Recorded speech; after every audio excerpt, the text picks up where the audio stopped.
अस्सलाम वालेकुम। उम्मीद है आप सब खैरियत से होंगे। अभी हम स्टार्ट करते हैं 5th चैप्टर का second question, that is green management and sustainability.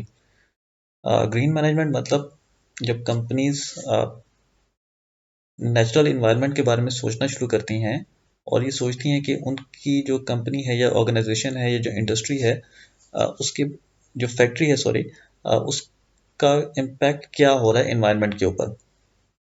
This is green thinking. For example, Coca-Cola announced that 100% of its new vending machines and coolers would be hydrofluorocarbon free by 2015. Vending machines वो होती हैं जिसमें मतलब आप पाकिस्तान में तो बहुत कम install हैं, जिसमें आप पैसे डालते हैं और आप उसके अंदर खाने वाली चीज़ें पड़ी होती हैं, जूसेस पड़े होते हैं, आप उस पर क्लिक करें तो वो बाहर आ जाती हैं। Vending machines and coolers would be hydrofluorocarbon free by 2015। ये बुक क्योंकि पुरानी लिखी हुई है तो इसलिए इसमें एग्जांपल ये वाली कोट हुई थी। This will have same effect equal to carbon emission of 11 million cars off the road for a single year. तो ये बहुत बड़ी अचीवमेंट होती है अगर इन्होंने अचीव कर ली हुई तो। मैंने वैसे इसको क्रॉस चेक नहीं किया, इसको क्रॉस चेक कर सकते हैं ऑब्वियसली गूगल से। The Fairmont hotel chain has made a decision to set up a rooftop beehives to strengthen the population of beehives, honeybees. honeybees की population क्योंकि कम हो रही है और उन्होंने ये सोचा कि क्यों ना जो छतें होती हैं वो अक्सर या तो उनको ताले लगाए होते हैं या वो यूज़ नहीं हो रही होती, तो उन्होंने वहाँ पे बी हाइव्स बना दी।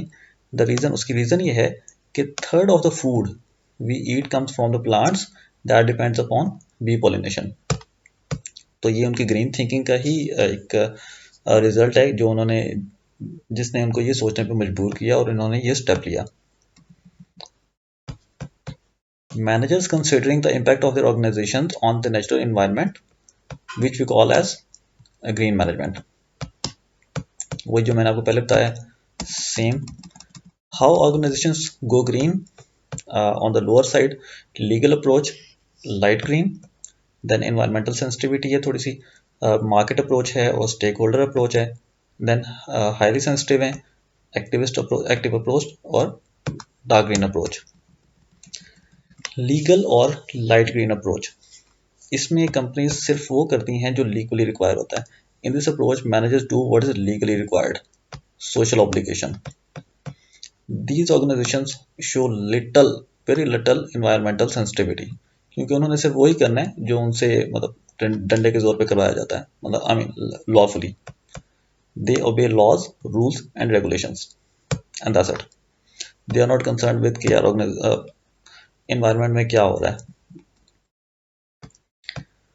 Market approach, when organizations become little more environmental sensitive, it may adopt this approach. Whatever customer demands in terms of environmental friendly products will be provided by the organizations.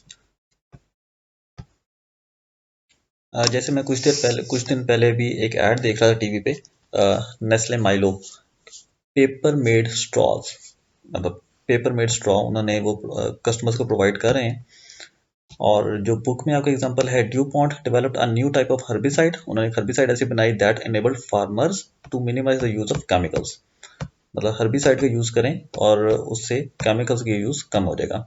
So this is little more sensitive than the legal approach. Next, stakeholder approach, an organisation works to meet environmental demands of multiple stakeholders. मतलब मैं एक organisation का stake holder हूँ।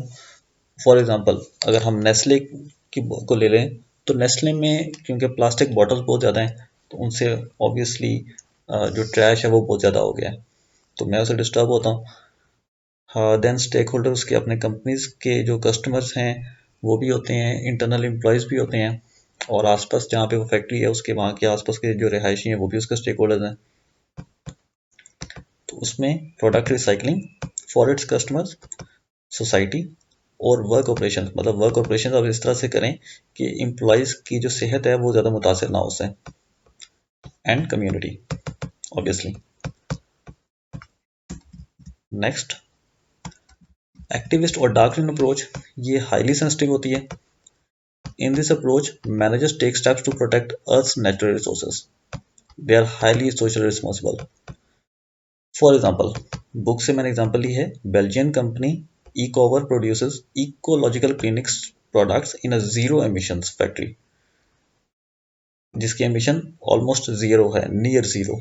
Factory has a huge grass roof that keeps things cool in the summer and warm in the winter.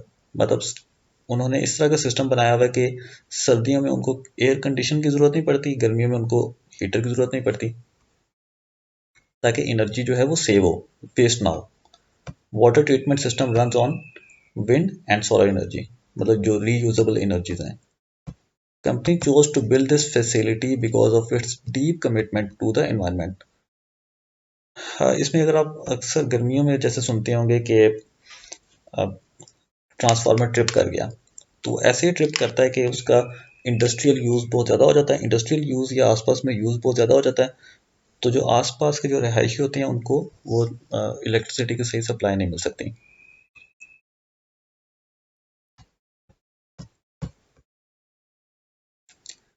Next is evaluating green management actions. इसके तीन तरीकाकार हैं इसमें, थ्री प्रोसीजर्स हैं, या तीन कंपनीज आप कह सकते हैं, या तीन ग्रेड्स आप कह सकते हैं, जो जिसके थ्रू ये मेजर होता है कि कौन सी कंपनीज जो हैं वो ग्रीन मैनेजमेंट में हैं, मतलब ग्रीन थिंकिंग करती हैं। Global reporting initiative GRI, ISO 14000 और ग्लोबल 100। GRI के लिए मोर देन 1300 कंपनीज उसमें उसको रिपोर्ट करती हैं GRI को। अब कौन सी कंपनीज उसको रिपोर्ट करती हैं, जो उसकी गाइडलाइंस जो इशू की गई हैं उसके ऊपर अमल करती हैं। These reports can be found on GRI website, that is www.globalreporting.com. ISO 14000. For a company to become ISO 14000, it should be in it should meet environmental challenges. That means it should reduce the effect of its activities on the environment. Same चीज़ है। Global 100, ये वो list है उन 100 companies की जो environmental sensitivity के लिए काम करती हैं और इन्वायरमेंट के जो रिसोर्सेज हैं उनको सेव करती हैं as much as possible. Some companies are Siemens and Starbucks. This was the end of your second topic of fifth question, fifth chapter, sorry.